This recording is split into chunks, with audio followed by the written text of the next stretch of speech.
welcome everybody. I'm Jeri Maitland, the Director of the Cochrane Public Library, and I'm joined today by Andrea and Angelique, my librarians. They're here with me as well. So I'm going to be doing a lot of talking, but they're going to talk too. So thank you for showing interest in our presentation.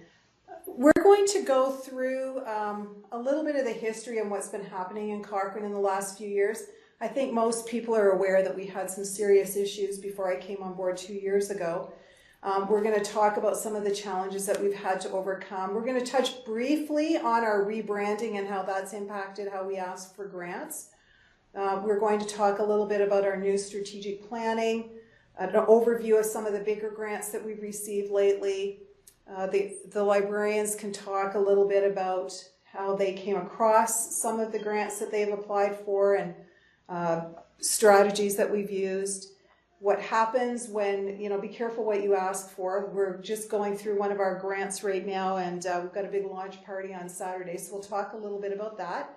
And then we'll tell you what we're doing coming down the road. So feel free to interject, or we'll have some time hopefully at the end for questions, and I am happy to forward the presentation on to you if you'd like a copy of it. So the board, did you go too far ahead? Okay. So where to start? I'm just going to tell you a little bit about the back history of the library and the challenges that we faced in the last 2 years. One of the most, I think, stunning transformations that's happened in the town of Cochrane is the increase in our population. So we went from, we've grown rapidly over the last 14 years. We've had a 47% increase from 2011. Our population as it stands this year was just under 27,000, and we serve a population in our rural community of Rocky View West of more than 11,000. So in total, we're about 37,400 people. So a couple of years ago, we had quite a bit of upheaval going on with the board in Cochrane, and this was prior to my coming. We ended up having an interim director who wasn't a librarian, which meant that the library was running for a number of months with no professional librarian managing the library, so that was a problem. We had inadequate funding because of the accelerated community growth and a lack of cohesive leadership. It was challenging to the staff, and it was challenging to the board. So these struggles really kind of culminated early in 2015, and then they posted for a new librarian and they posted for an executive director. And it was in July of 2015 when I came on board. Now, that leadership void was further exacerbated when the board found itself without adequate board representation. We had a moment of crisis in about June of 2015 where we had our board chair, the vice chair, and another board member just get up and walk out. So we still had quorum, but there was a lot of unease and some, understandably there was some pressure. So spring again, in June of 2015, the board brought on a new board chair, a new vice chair, and then the new executive director, which was me.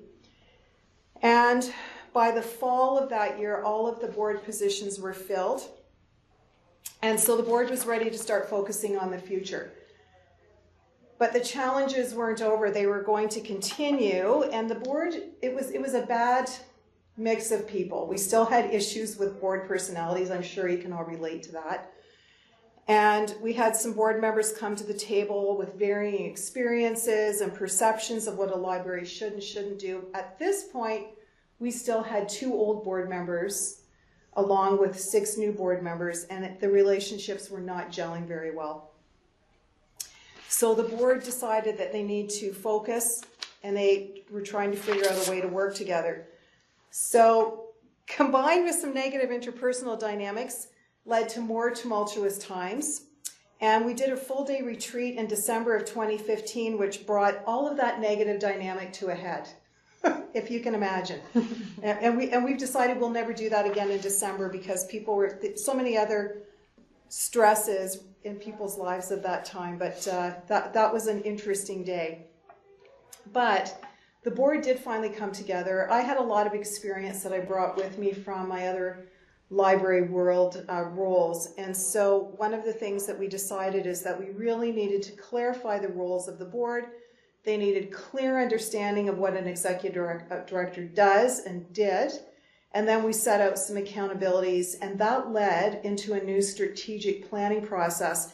Now, keep in mind, this was well over a year ago. We are just at the point now where we will finalize at our AGM later this month our strategic plan. So the main focus out of that strategic plan was to make thoughtful decisions about the organization's future in order to ensure its success.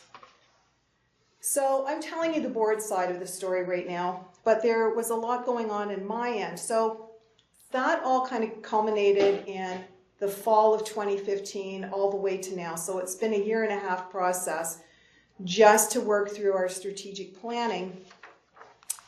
And this won't come as a surprise to anybody. These were really the goals that the board and, I helped strategize.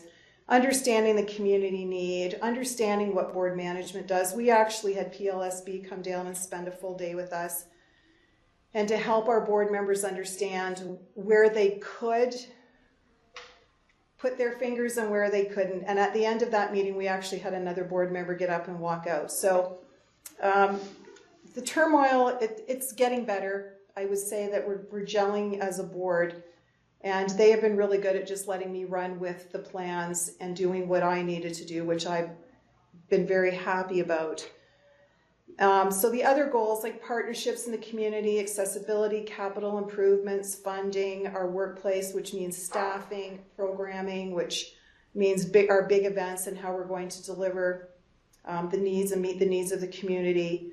And then marketing and communications. So part of the goals were to rebrand our library and to come up with a new logo. And I also have another presentation that one of the board members and myself did at ALC, which really delves into the board management and the strategizing, coming up with our strategic plan, and how we came up with our new brand and our logo. So I won't go into too much detail about that, but if you've missed that presentation, I'm happy to send that off to you as well. So this was, again, all from the board side. In the meantime, I was going ahead and planning big events and doing all kinds of things at the library just to fix a lot of the problems that had happened. So one of the things that I think people need to understand, and we talk about this a lot, is that we had a really bad reputation in Cochrane as a library. Nobody knew what we did. Our memberships were low. Basically, we were just a book warehouse. People were coming in and borrowing materials and leaving. We had limited programming. We had a 30-hour-a-week person who was doing programming, and they focused strictly on children's story times. We were not open on Mondays 2 years ago. We were not having programming in the evenings or on the weekends. So one of my first focuses was how we were going to turn around who we were as a library and what we were going to offer programming-wise. So we started implementing some exciting new changes. The strategic plan started to look real to the board, and we literally got them on board with a few things that I started to initiate right away. And as we went through the first 6 months of my time at the library, it also became clear that staff were really stuck in some pretty old modes of thinking, and even implementing something like a self-checkout station was going to be a challenge. So I didn't go too quickly the first 6 months, but staff were aware that we were making a lot of changes. They knew things were coming. Some of them were happy about it. A lot of them were unhappy. And it was mostly because they just didn't understand what libraries really should be doing. We're talking about, again, a lot of you I know can relate to this, but people get really stuck in their modes of thinking about small towns and how things worked in the past. The problem was we weren't that small town of Cochrane with 6,000 people anymore. We were 25,000 people, and we were not meeting the needs of the community. So the first thing I had to figure out, and I'm just kind of going through all of this so you understand the impact that all of our grants and our programming has had. A 1.5 years ago, the staff, I had to ask myself, who were the doers? Who are going to be the movers and shakers of this organization that were going to help me bring these programs to the forefront, and I'll be honest with you, there weren't too many. So getting to know your staff, what their strengths and their weaknesses are, and then having a strategy in place to help them understand the why we were going to change, the why around why different programs were important, how we were going to change our children's programming. We had somebody who had worked for Parks and Rec for a few years, so she was very keen on doing a lot of crafts. I like crafts. I think there's a place for them, but I'm not sure that 16-month-old babies need glue, sticks, and scissors. So that's kind of what we were looking at back in the day. So I knew that most of them weren't up to a challenge.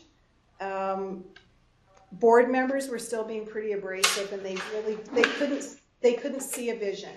They knew where I had come from. They knew because I had explained to them and shown them visuals of a lot of the big programming that I had done when I was at Calgary Public Library, but they were still having a hard time seeing that. So it was all about who was going to buy in and then coming up with a plan.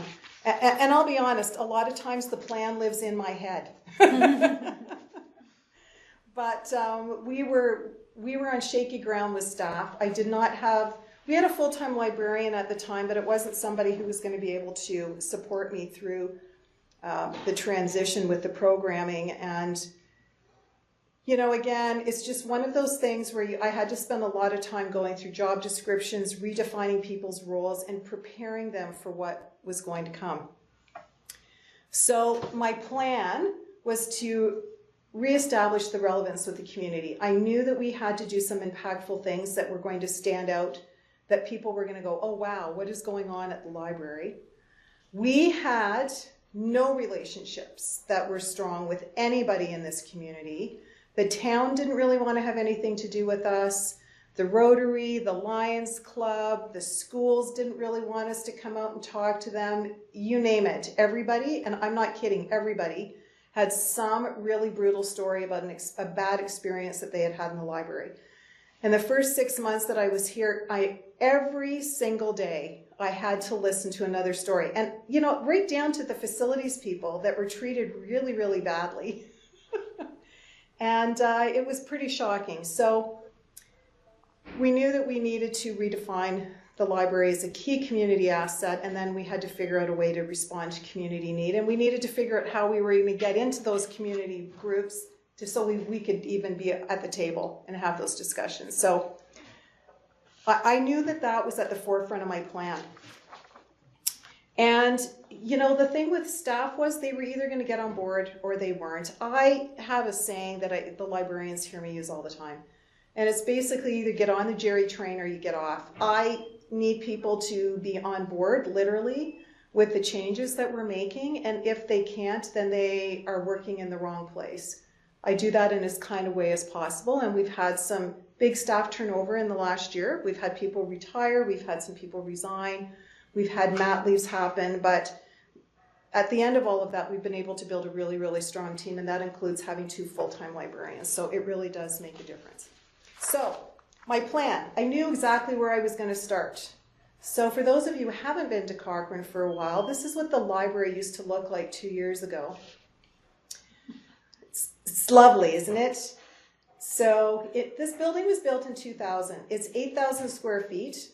So it's already 10,000 square feet too small for our 37,000 population that we serve.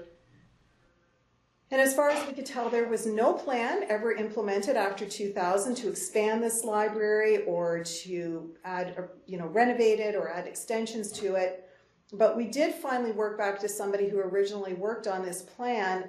And the idea was that they would move the library forward. So we're facing onto Railway Street. So that is typically the front of the library. There's about 3,000 square feet there that they could have bumped out. If they had done that 10 years ago, probably would have made a huge difference. But the library has no basement under its main foundation. We have a very small basement off of the back end. So there's nothing usable in the basement. We can't go up because all of our electrical and our furnace and our heating and our air conditioning is up there. So that was kind of the plan, which was their excuse for this front yard. So I used to call it the gravel pit.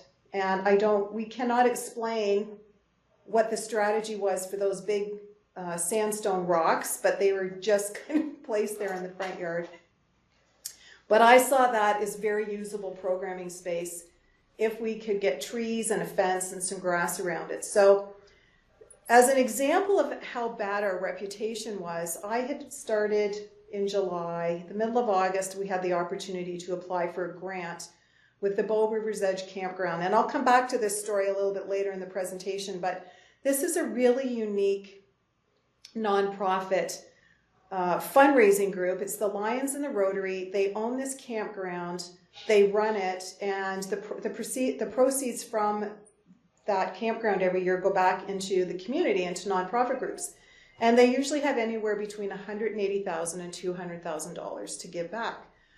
So I put together a grant proposal asking for $10,000 to get rid of the gravel and put sod on the front of the library. And we were flat out rejected. They totally refused. And there were a couple of reasons for that. We had managed to make enemies with the Rotary, can you imagine, and with the Lions Club, who, you know, they've been around here for a long, long time. They do the rodeo here in Cochrane every year, and they do a lot of good work. But there had been so much damage with reputations and with other people in the interim that they really didn't give our application any credence. And the other thing was they didn't really understand what we were asking for. And we asked for a reading garden, and that didn't make any sense to this group of older men. And I'm going to say that honestly, they just didn't really understand. And the reason that we know that they flat out refused is because one of our board members, who's also our town council rep, was on that grant committee, and I know she worked really hard to kind of ensure them that things were changing at the library and they really should give us a shot, but they wouldn't. So as luck would have it, later on that year, we received a huge chunk of money from a previous patron who had passed on.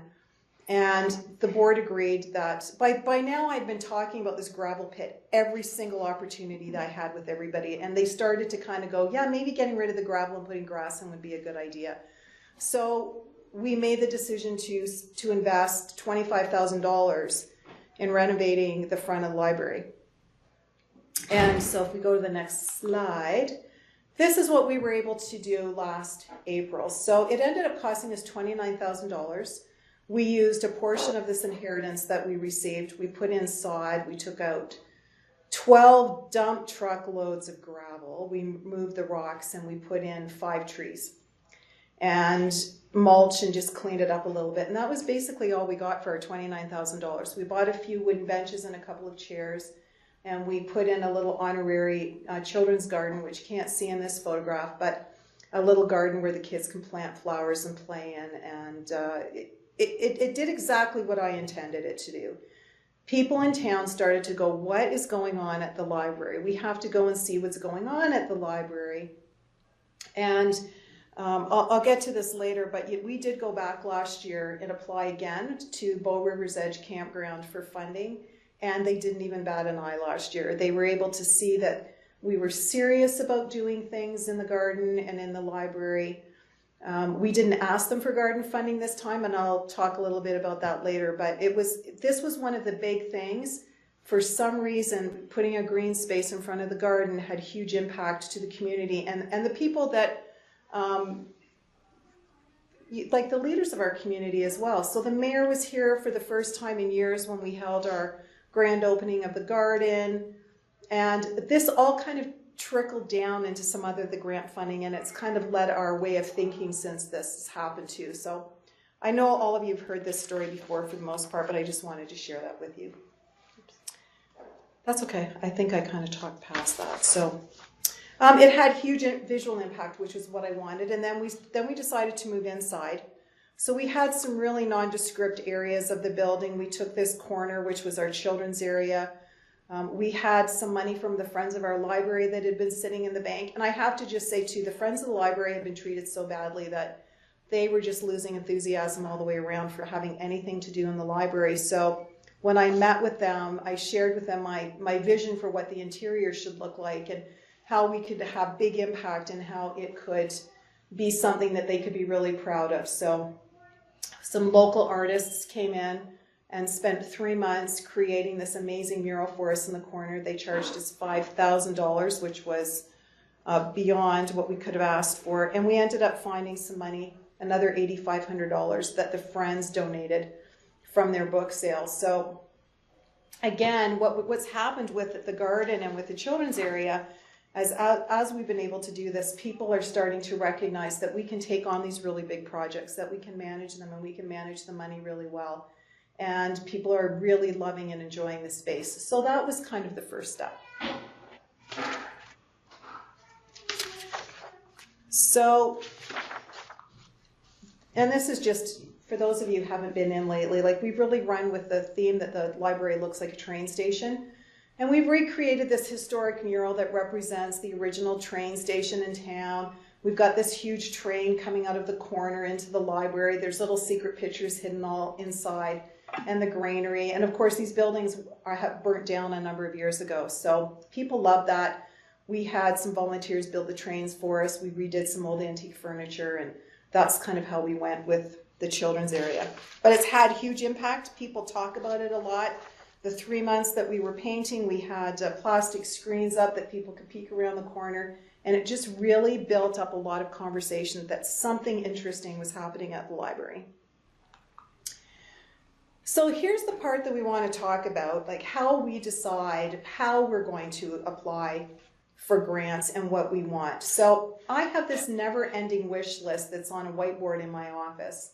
And this is just a little bit of some of the things that the librarians and I have talked about and that have become focal points for us and things that we want to do. And this helps drive the grant process for us. So I'll give you a really good example. The garden, we wanted to continue to build on the garden. And so I had it in my head that I wanted really expensive benches out front. We wanted cast iron benches. We wanted tables. We wanted more fencing. I don't know, what else did we ask for? Lamp posts, all kinds of crazy stuff. So last year I was like, okay, we're just going to go big or go home. We're just going to find these big grants that will support that, and we're going to apply for them. And we did apply for this huge co-op grant, and I don't want to spoil how that turned out, so we'll leave that until Angelique talks about it. But you can see where our wants and our needs are. And really this list is what drives what we want, and we're not afraid to go asking for the money for them. And if we get it, we get it. If we don't, we don't. But the point for us that we've gotten to now is that because we have been so good at receiving some bigger grants, we're reaping the rewards, but we're also being exhausted by the amount of work that goes along with them. So we'll talk about that a little bit too, but as we go forward with the board and as we come to the end of planning our strategic plan, and because the board has also been able to see all the magnificent changes that are happening, they're more on board and they feel more confident about the bigger things. So if you look down the right-hand side, we still want permanent benches. We didn't get the one grant that we asked for, but we still need permanent benches so that people can actually sit outside. Right now we have wooden benches that we bring in every night because we're afraid to leave them out there because they'll get stolen. I think we're getting to the point where we'll just leave them out there and see what happens. They weren't that expensive. We've been to every single community meeting that we can absolutely get invited to. And the thing that keeps coming back over and over again is that teen space is crucial. So the question is, how can we help? How can we drive a space for teens? We get a few teens in here. They think it's a funky place to be, so we see more of them. But the librarians have been spending a lot of time out at the high schools, giving them free memberships. And they don't really, and we know this, they don't really want to come into our little library. They need a space of their own. So we're going to start focusing on our grant searching for a space for a train car or an ATCO trail or something that we can put on the space across the street that the town owns. And so that's how we'll drive that, because we know that we can fill a community need. We have a huge community of artists and writers here in Cochrane, and they all talk about the need for a place to create and to teach. And we don't have a space like that. So how can the library fill that need? What grants can we look for that will fill that? We want to do a financial literacy fair. I would love to bring in David Chilton to town. We know he costs about $25,000. So that will drive, as the librarians are looking through grants, they'll look to see what they can match up with that. So I won't go into too much about that, but that's really how we match our programming with a grant, and it's really kind of worked for us so far. If we didn't have this, I think it would be really hard for the librarians to really focus on, as they're, as you're scrolling through grants. I don't know, do you guys want to comment on that? Yeah, that's one of the biggest things, is having a very clear idea in mind, especially when we're doing a grant search. Sometimes they come across our desk like through emails. Other times we have to go digging, and having a specific project in mind certainly makes that search a lot easier. And I will say the board has nothing to do with our grant writing as far as programming goes. We just tell them after the fact, oh yeah, we applied for this grant and this is what's happening, and they've been really supportive of that so far. So we're hoping to keep that process in place. Any questions so far? Is everybody following along okay? Okay. So Medieval Day was one of the big programs that we did. I had a staff member, a lot of you know this story too. We've had a staff member came to me, her sons are fighting, they're professional knights who combated out, and Gail came to me and asked if we could do something like this that was representative of Brooks, and we said yes, and of course this has been a really popular thing for us. But the interesting thing about grants that came out of this is we actually had the town of Cochrane come to us and say, did you know that you can apply for program funding? We have these grants, you can apply for some money. And we had no idea. We didn't know that they had anything like that. So they have come back to us 2 years in a row now and said, okay, it's time to apply for the grant for Medieval Day. So again, they saw last year how well we were able to pull this event off. They're excited about being a participant in it again. So sometimes those grants come out of nowhere and people come and ask you to apply, and we've been really successful with that. So that's kind of a little bit of the story around Medieval Day. And then along with that, because the town was so supportive, this will be now the second year that we do this, but we actually dressed our knights up. We had a trumpeter, Cassie in the middle was our wench. She actually carried that pillow with the scepter and the crown on it, and we trumpeted the whole group into town council and presented the mayor with a proclamation and gave him the crown, which he wore for 2 days at the council offices. So we've tried to make this as fun and inviting and as much of a community participation event as possible. And that has really helped drive some of the grants that we've been able to ask for too. Now keep in mind, these are not big grants. We're talking $2,500, $1,000, $500.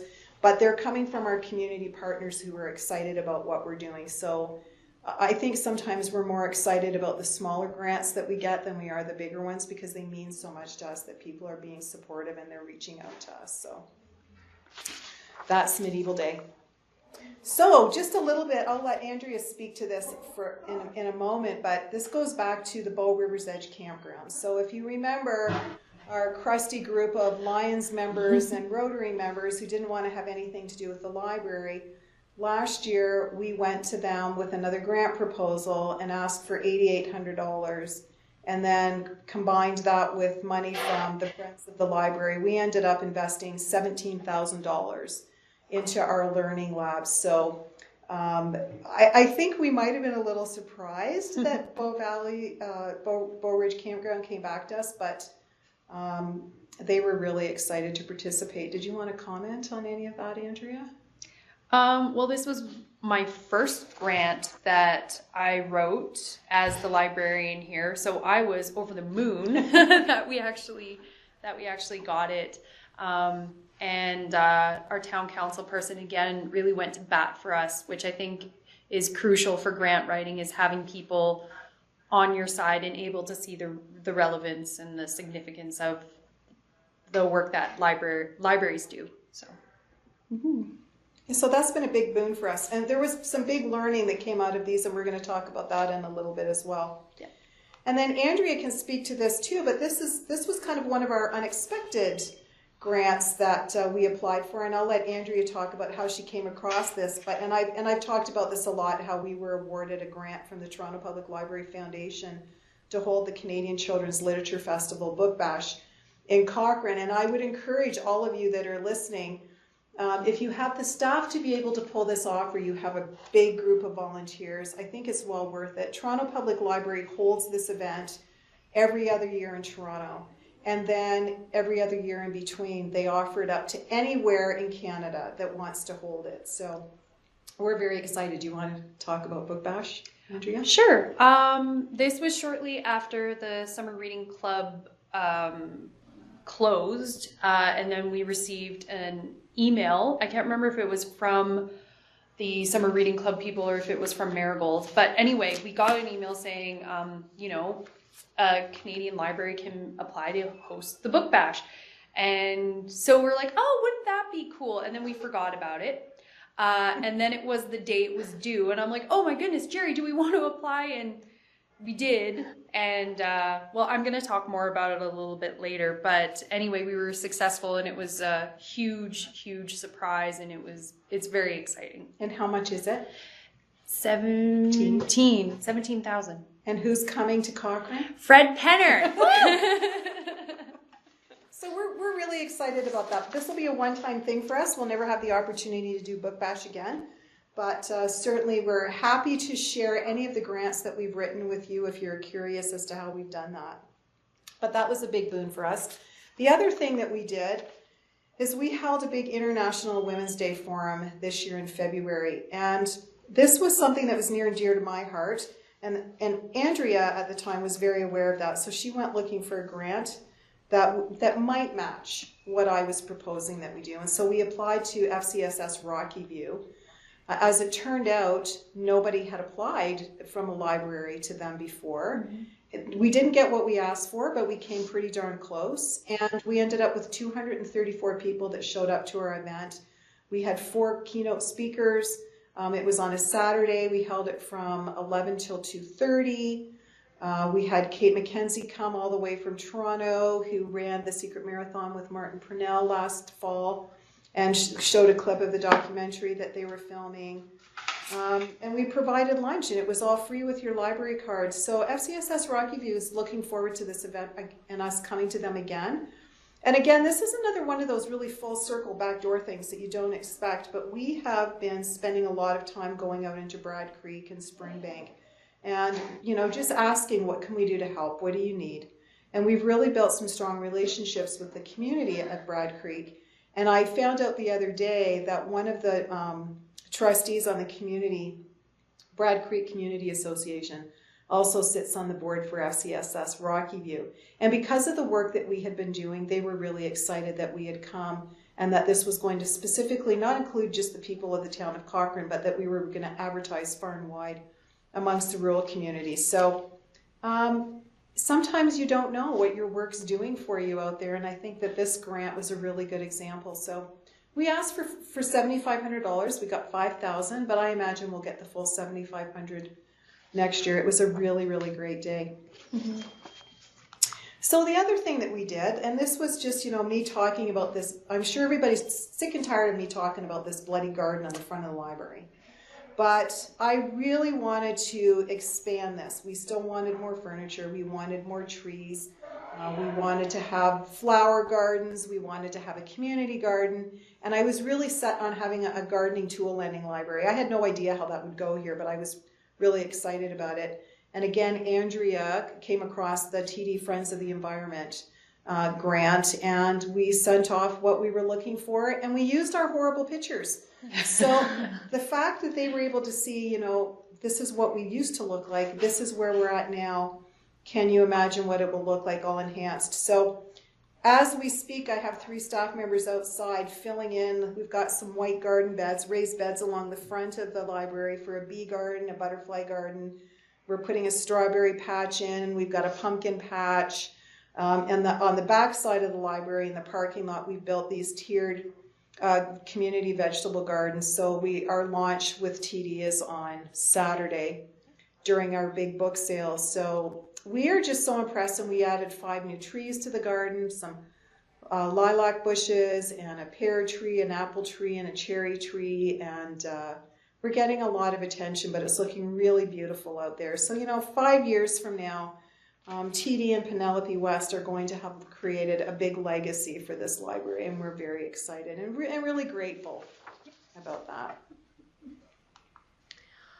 But as successful as we have been, we apply for many grants and we don't receive them all. So we're really fans of dreaming big here.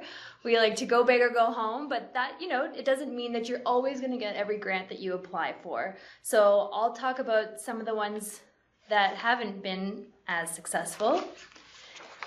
So in December, we applied for 2 separate grants from the Alberta Foundation for the Arts. One was for an artist in residence, and the other was for a commemorative project to celebrate the 25th anniversary of the Alberta Foundation for the Arts.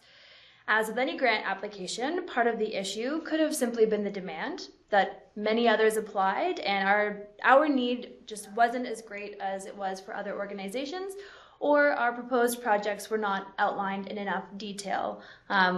We did work on them for a couple of weeks, but it was kind of a quick turnaround to do 2 big, grant applications for the same foundation. So this past week, we were discussing applying for another AFA grant for an artist in residence. However, after kind of thinking about it, it didn't really make sense for us. We only just applied in December. We really wanted to think, as Jeri's favorite expression is, what would that look like here? So what do we really want an artist in residence to look like in the library? How can we accommodate that? So a lot of the AFA, for example, they have 2 deadlines within the year. So we're going to wait, start thinking about it now, start getting the application ready, but apply in December and hope for the best, hope that fleshing out our ideas a little bit more will, give us a better chance at being successful. So again, part of this is the alignment with your idea, with the foundation's mission and vision. So our own mission and vision, but also whatever the funding organization is, what they envision too. I should say too that last year we had this really great idea to apply for an art incubator project to was that the Canada 150 grant? Canada Council. There was the Canada 150, which we asked for $150,000 for a train, and then the art incubator was for $500,000. Yeah, so we didn't get those. Yeah. But we have lessons learned from that. Yeah. So another 2 smaller grants that we applied for. One from Husky for $5,000 to help supplement our book bash, because Fred Penner is amazing, but costing us a pretty penny. And then $2,000 from Gibson's for a genealogy conference in September. So we didn't get either grant. And, as the typical response is, they were inundated with applications. Thank you for your interest. So this could have been simply that, or another consideration is that maybe oil and gas is not the right venue for a library to be seeking funding. Maybe our vision doesn't align with theirs, especially in this economic climate. As Jeri alluded to earlier, the co-op community spaces. So we found this grant and we did some research, and libraries have received it in the past. So we asked for the full $25,000 because we wanted solar lamps and benches and recycling and composting bins and many other things. More outdoor fixtures to complete our garden. So we didn't get this grant, and we have some ideas as to why maybe we didn't. First, it could be because there isn't actually a co-op in Cochrane. The closest co-op is about 18 kilometers away, and it's in Calgary. So it could have been as minute as that. Secondly, looking at the past recipients, we did notice that the libraries who had received funding also had more of an educational component to their applications. So for example, Friends of the High River Public Library Society received the full $25,000 for their community patio project in 2016. This included, quote, a vertical garden or a living wall, which will demonstrate to the community how vegetation can flourish in unlikely places. So again, this is sort of an educational component that we didn't have. We were just looking for, outdoor fixtures for people to be able to sit out and enjoy our garden, because we already had that educational component built into our garden grants for more programming for children and adults. So the 2017 recipients will be announced officially later this month. And we'll ask again. We really kind of look at these as learning opportunities for us to kind of review and revamp next year, and we'll just keep trying. Mm-hmm. So you've been rejected. Now what? Don't give up. We haven't let this stop us, and we've applied and received many amazing grants, but we've also not received many amazing grants. So we're just going to keep applying for what we think fits with our library so that we can create this vibrant place and space that we see ourselves as, integral to the community. So, in light of this, plan. Know exactly what you want and how you will carry it out. Manpower, everything. Just plan. So Andrea is going to go into this a little bit more too, but try not to procrastinate. So speaking from experience, it's stressful and it doesn't allow you to convey all the wonderful ideas you have. So this artist in residence one that we decided this week, no, we're not going to rush to put something together in 2 days. Let's think about what we want. Let's really make this something that demonstrate the need that we have in this community for it. And then know who your supporters are. Know, like Jeri's been talking about, know who in your community will support your mission and your vision and sees you as an integral part of your community and what you're doing, that they want to support that and help you grow and enhance your services. So just, know who's got your back. And I should add too, I meant to mention this earlier, when I was redoing our staffing complement 1.5 years ago, I knew that it was going to be imperative if we wanted to do these things that I had staff that could work at a level and see the vision and create those. And for me that meant I needed professional librarians. So we're in a really fortunate situation where I have 2 librarians that work full-time. We also have 3 full-time programming people that also help manage the CERT desk and deal with those issues, but at the same time are actually delivering the programming, which helps the librarians have more time to look for things like grants and then to help implement them when we get them. So I know not everybody is in that situation where they can do that, but I don't spend a lot of time with the grant writing process. I review them, I add to them, I critique them, and I help edit them. But for the most part, my job that I see is coming up with the ideas and kind of saying, yes, that's a good fit, or no, how that might take too much staff time, and we sit down and have those conversations. But it really is because of the way we've set up our staffing that we are able to actually have the time to write and look for the grants and then to implement them. So, Andrea, did you want to talk about the rejection part, or you were okay with that? I'm okay with that, yeah. So one of the big things that we have learned just receiving grants, the grants that we have received, is just to be careful what you wish for. There are times that you really, really want to make your grant stand out and wow the adjudicators, but that can sometimes come back and haunt you. So for example, like I mentioned, applying for the book bash, it was the day of, and I'm in my office, Jeri's out hosting an evening function that was in the library. I'm rushing through this grant and I'm like, oh yeah, we'll do this and we'll do this and it's going to be just amazing. And one of the things I said was that we would transform our library into a fairy tale kingdom. And guess what? We got the grant. And guess what we now have to do? So it's going to be not impossible, but definitely it's going to be an interesting challenge trying to transform our library into a fairy tale kingdom. It will stretch our creativity, but that's okay. Yes. So while you always want to put your best foot forward to come up with unique ideas that are going to stand out, just keep in mind that you may actually get the grant and that you need to stand up to those promises you originally made. So word to the wise there. Another thing that happened was our learning lab.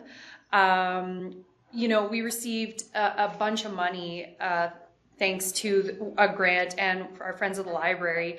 But we really didn't anticipate how much time would go into cataloging all the equipment that we purchased.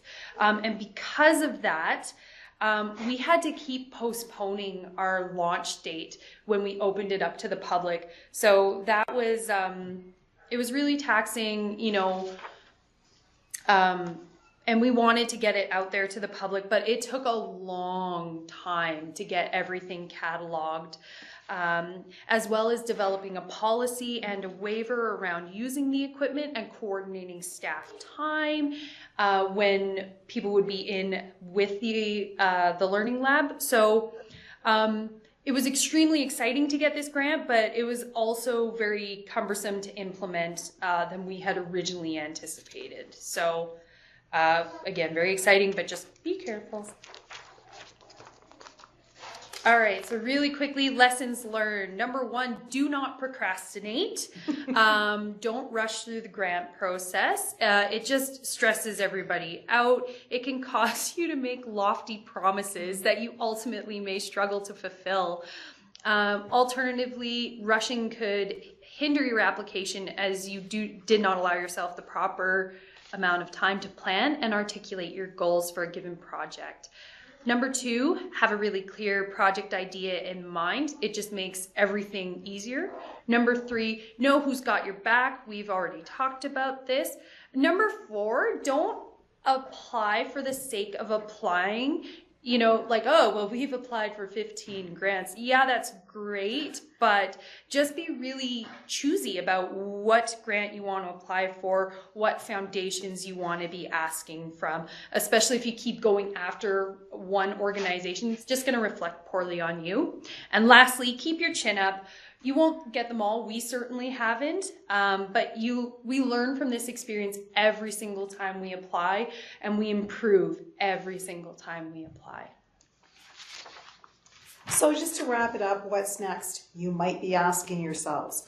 I am hell-bent on finding a train car. We have this huge lot that the town owns that's right adjacent to us. They don't really have a plan for it.